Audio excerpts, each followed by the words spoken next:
Oke guys, kembali lagi bersama Sain Jimmy. Gimana kabar kalian? Apakah sehat-sehat selalu? Ya, semoga saja diberi kesehatan selalu ya guys ya. Yang apabila sedang sakit, semoga lekas diberi kesembuhan dan bisa beraktivitas seperti biasa. Nah, di video hari ini aku akan melanjutkan kisah dari kemarin, kelanjutannya, yang menceritakan tentang siapakah sesosok seorang Mbah Gondo yang sebenarnya. Nah, kita langsung masuk ke ceritanya. Matahari perlahan terbit di kaki langit timur Jati Asih. Sinarnya jatuh ke setiap sudut, menyelinap di antara pohon-pohon yang menjulang, mengantarkan kehangatan yang merasuk hingga ke sanubari yang paling dalam. Di jalanan desa, tampak beberapa warga mulai berlalu lalang, bersiap menjalankan aktivitas seperti biasa. Beberapa ibu-ibu parubaya berjalan saring beriringan sambil menggendong tenggok bambu di punggung masing-masing. Sepertinya mereka akan mengumpulkan rumput di kebun untuk santapan sapi atau kambing-kambing mereka. Langkahnya serempak menyusuri rumput berembun, sambil saling kusuk berbincang satu sama lain. Awalnya tak jelas apa yang menjadi bahan obrolan mereka. Namun dari mimik wajah yang terlihat, sepertinya para ibu itu tampak sedikit cemas atau ketakutan. Nada bicaranya nyaris berbisik, sesekali menggelengkan kepala dan mendecakkan lidah seakan tak percaya. Tapi semakin jarak mereka dekat, tak ayal semakin jelas pula suara mereka. Semakin terang pula apa yang sedang sembunyi-sembunyi mereka bicarakan. Kata suamiku semalam ada kakek yang kesurupan loh. Ih, beneran mbak? Dari mana suamimu dengar? Iya mbak Sarni ini. Jangan-jangan suamimu hanya ngibul. Loh, semalam apa kalian nggak dengar suara teriak-teriak dari rumahnya Yusuf? Itu loh, rumah yang setelah tinggal merantau, rumah itu kan kosong. Nah, terus sama Pak Kepala Desa dipakai buat tinggal anak KKN itu. Iya mbak, aku juga dengar tadi malam sekitar jam 11. Nah kan, suamiku nggak ngibul, enak aja. Semalam Pak Kusno datang ke rumah juga loh, pas banget sama suara setelah teriak itu. Dia nyari suamiku, minta tolong buat nemenin periksa ke rumahnya Yusuf. Masa mbak? Terus gimana? Nah, jadi suamiku kan pulang jam 1 malam. Sampai rumah, dia minta tuh minum. Gila nggak? 1 botol minuman dia minum sendiri. Mukanya terlihat pucat banget. Aku tanya, dia malah diam. Masa aku dicuekin? Terus aku ancam, kalau nggak mau cerita nggak akan aku kasih jatah satu. Ya udah, akhirnya dia jujur. Dia bilang ada satu anak KKN perempuan yang namanya Sarah atau siapa itu. Dia itu kesurupan loh. Nah, terus kan anak-anak KKN itu coba bohongin Pak Kusno, katanya kena penyakit apa gitu, apa nggak tahu aku namanya. Mereka kira kita ini orang kampung terus bisa dibodohin gitu kali ya. Beneran mbak? Loh, tanya suamiku sendiri kalau nggak percaya. Tapi jangan sih, tadi malam kan sudah diperingatkan, pokoknya aku nggak boleh cerita ke siapa-siapa. Loh, kamu ini gimana mbak malah cerita ke kita ini? Hehehe, maaf keceplosan. Mereka semua duduk melingkar di ruang tengah, kecuali Poppy dan Dea yang sedang menjaga Sarah di dalam kamar. Gilang yang terus saja menundukkan kepala seperti seorang terdakwa. Rafael yang tatapan intimidatifnya masih terarah kepada Gilang. Iwan dan Simon yang masih berusaha mencerna rentetan peristiwa semalam yang mereka rasa terlalu cepat dan membingungkan. Serta Adil dan Melia yang duduk agak mundur ke tepian tikar, seakan sadar bahwa keberadaan mereka masih belum bisa diterima sepenuhnya oleh anak-anak ini. Sarah pingsan di kebun pisang. Gilang dan Dea datang membawa sepasang orang asing.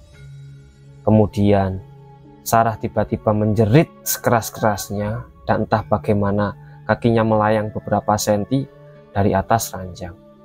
Terus berteriak dan memaki dalam suara mereka yang semua mereka tahu bahwa suara itu bukan Sarah yang mereka kenal. Tapi semalam masalah tak selesai sampai di situ. Pak Kusno dan 4 warga lainnya tiba-tiba datang menyambangi mereka, berkata bahwa terdengar suara teriakan yang diyakini berasal di dalam rumah ini. Untung kepala desa itu bisa ditangkap. Dikelabui bahwa Sarah punya fobia terhadap kecoa, dan itulah yang membuat berteriak seperti kesetanan, kemudian pingsan. Pak Kusno kemudian masuk, menengok Sarah yang masih tak sadarkan diri di dalam kamar.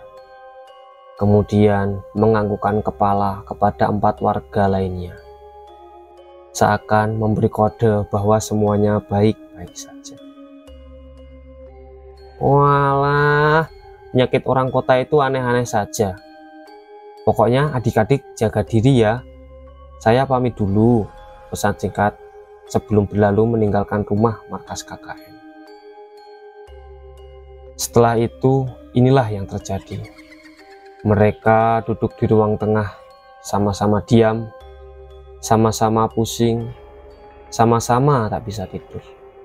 Terlalu banyak pertanyaan yang berputar di kepalanya. Tapi di sisi lain, takut salah jika mencoba bertanya. Namun dalam kebukuan itu ada beberapa pertanyaan yang mulai memikirkan agenda pribadi mereka masing-masing. Melia membenci kenyataan bahwa hanya dengan bertatapan mata saja dengan Adil, dia sudah paham apa yang ingin cowok keras kepala ini maksudkan. Mungkin benar kata orang, memutus ikatan perasaan tak semudah memutus sebuah hubungan status. Melia sempat berpikir untuk move on setelah putus dari Adil 3 bulan lalu. Tapi bagaimana bisa jika dirinya saja masih sangat hafal gestur tubuh dan arti tatapan mata pria yang seperti ini sekarang. Fokus Mel, kita jauh-jauh datang ke sini karena kita punya tujuan. Kurang lebih itulah yang coba Adil ucapkan padanya. Tujuan. Ya, tujuan. Dia rela naik motor sejauh ini dibonceng oleh Adil dan terjebak dalam situasi canggung berjam-jam. Karena dia punya satu misi yang harus dilakukan. Otak Melia kemudian bekerja. Informasi tentang perempuan yang dipasung itu sudah cukup mereka dapatkan dari cerita Gilang kemarin sore. Lokasinya pun sudah cukup jelas dan detail. Hanya saja masalahnya sekarang adalah situasi di sekitaran kandang kambing, tepat di mana Gilang dan dia melihat perempuan yang dipasung itu. Mengingat keributan yang ditimbulkan oleh 2 anak itu kemarin, pasti kandang kambing itu kini dijaga ketat oleh warga Srigati. Mereka jelas tak mau kecolongan lagi untuk yang kedua kalinya. Melia sangat yakin akan hal itu. Seyakin ia mempercayai bahwa kejadian ajaib di luar nalar yang menimpa Sarah semalam ada hubungannya dengan apa yang telah dilakukan Gilang dan Dea. Lalu bagaimana caranya datang ke sana dan mengevakuasi si perempuan malang itu tanpa menimbulkan keributan lain? Dan kenapa juga seakan warga di sana begitu menjaga perempuan itu dengan sangat ketat dan begitu tak terima jika ada orang lain yang tahu tentang keberadaan perempuan itu. Tapi belum juga Melia mendapat jawaban. Tangannya lebih dulu ditarik oleh Adil dengan tiba-tiba. Dia dibawa mantan pacarnya itu keluar hingga ke halaman depan. "Mel, kita jangan buang-buang waktu," bisik Adil sambil melirik ke arah rumah, khawatir kalau ada yang mencoba menguping. "Lo kira gue juga mau lama-lama di sini? Tapi pikir deh, gimana caranya kita ke sana tanpa ketahuan? Evakuasi itu nggak sebentar, Dil. Dan gue yakin setelah peristiwa kemarin itu pasti dijaga ketat sama orang-orang desa." Melia berharap Adil akan tutup mulut dan ikut bingung setelah mendengarkan paparannya. Tapi malah sebaliknya. Dia malah menyunggingkan senyum dan mendekatkan bibirnya ke telinga Melia. "Aku ada ide, Mel, dengerin." Gilang hanya sekilas melirik ketika Mas Adil menarik tangan Mbak Melia keluar rumah. Dia tak mau berlama-lama mengangkat kepalanya yang sedari tadi menunduk. Takut kalau dia harus berpapasan pandang dengan Rafael yang sepertinya tinggal menunggu kesempatan untuk memaki atau bahkan memberinya satu bogem mentah. Jadi untuk menghindari hal itu, Gilang memandang tikar tempatnya duduk dan kembali menenggelamkan diri ke dalam pikirannya sendiri. Gila. Hanya itu yang ada di kepala Gilang. Tak dia sangka bahwa akibatnya akan jadi sejauh ini. Andai dia tahu orang-orang Serigati bakal main ilmu hitam seperti ini, tentu Gilang tidak akan berkeras untuk masuk ke sana. Malam ini Sarah yang dikirimi pesan untuk disampaikan kepadanya dan Dea. Lalu besok apa lagi? Besok siapa lagi? Sudah cukup di detik ini juga. Gilang memutuskan untuk berhenti bertindak lebih jauh. Dia tidak mau lagi menuruti obsesinya akan Serigati dan menjaga rahasia-rahasia yang tersimpan di tempat terlaknat.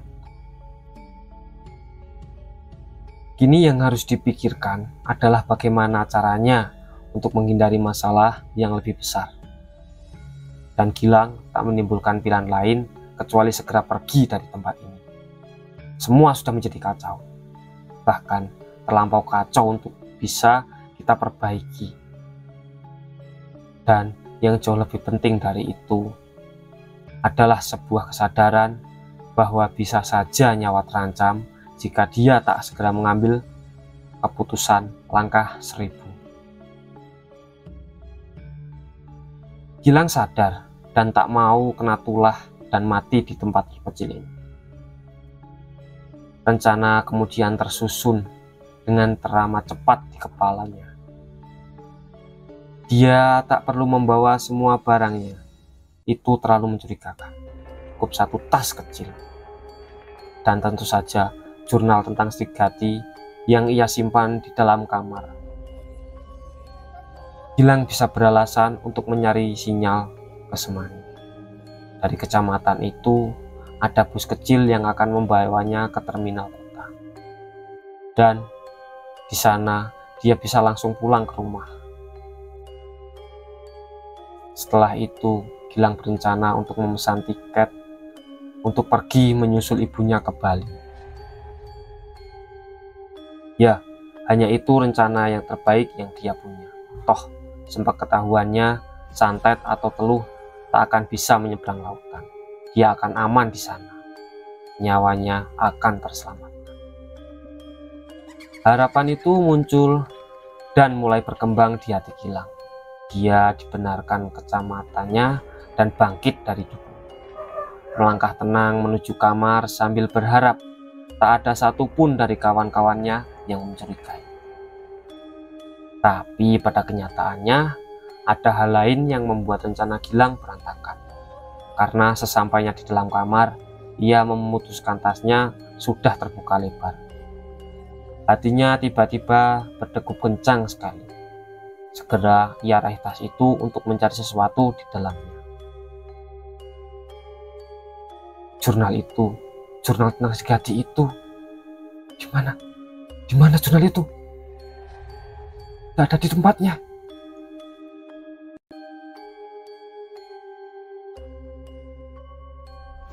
Aku nggak mau pulang, Pop. Aku nggak apa-apa kok, beneran. Dia ingin membantah ucapan lemah Sarah barusan, tapi dia memilih diam. Selain karena bukan dia yang diajak bicara, dia sadar bahwa dua cewek ini sama sekali tak menyukainya.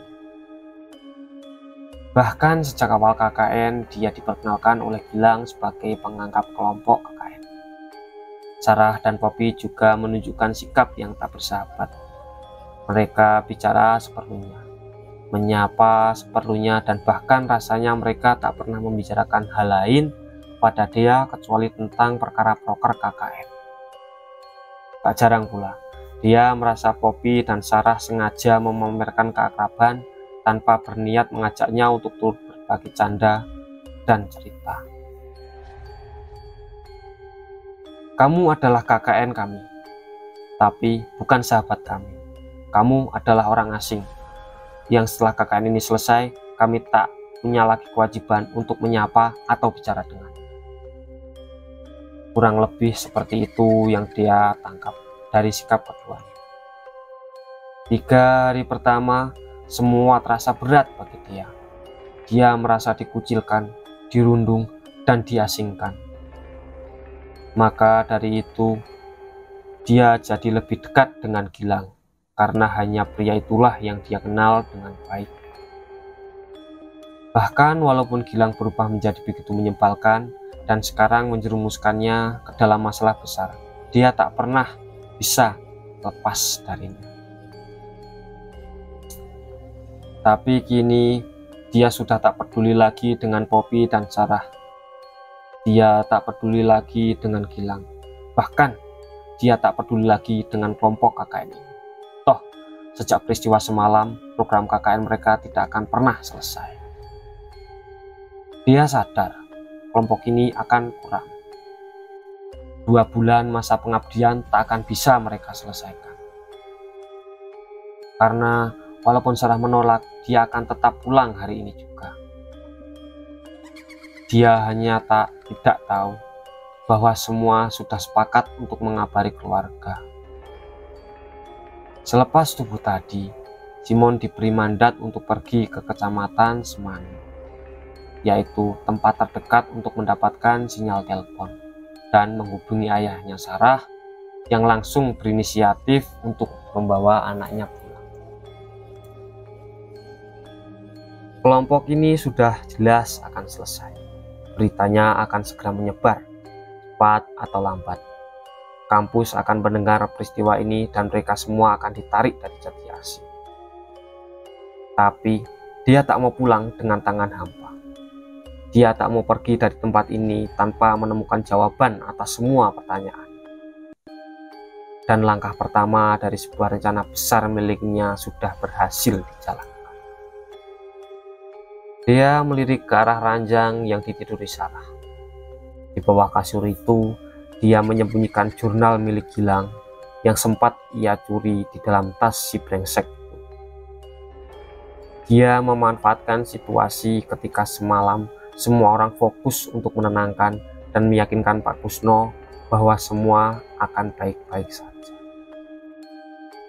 Dia menyelinap masuk ke dalam kamar para cowok untuk membongkar tas milik Gilang. Di dalam tas itu bertumpuk beberapa buku dan kertas, tapi tak sulit bagi dia untuk mendapatkan apa yang dia cari. Sebuah dokumen lawas yang kertasnya mulai menguning. Tak terlalu tebal, mungkin hanya 11 halaman. Tapi di sampul itu depan jelas tertulis analisis lahan pertanian Dusun Srigadi antara anomali tanah dan kepercayaan masyarakat lokal, ditulis oleh Wahyu Dewanggara tahun 1980. Kusno tak bisa dibodohi. Di detik ini dia menengok kondisi Sarah di dalam kamar. Dia langsung tahu bahwa anak-anak KKN ini sudah berbuat sesuatu yang melanggar batas. Bahkan ketika salah seorang dari mereka bernama Rafael itu bilang bahwa Sarah memiliki fobia terhadap kecoa, Kusno hanya tersenyum dan mengiyakan, kemudian pergi dari rumah itu. Kusno lebih memilih berpura-pura bodoh seperti yang dikira anak-anak kota itu tentang orang desa pada umumnya. Tapi yang tak pernah diceritakan Kusno pada mereka adalah dia seorang diploma. Dia paham apa itu fobia, dan dia paham bahwa Sarah tidak mungkin menjerit-jerit kemudian pingsan seperti itu karena melihat kecoa melintas di kakinya. Anak itu kesurupan. Besok aku mau datang ke rumah Pak Kiai Masrun. Tapi aku berpesan kepada kalian, jangan cerita ke siapa-siapa dulu, termasuk istri dan anakmu. Paham? Pesan tegas Kusno kepada 4 orang warga yang diajak untuk menemaninya ke markas KKN.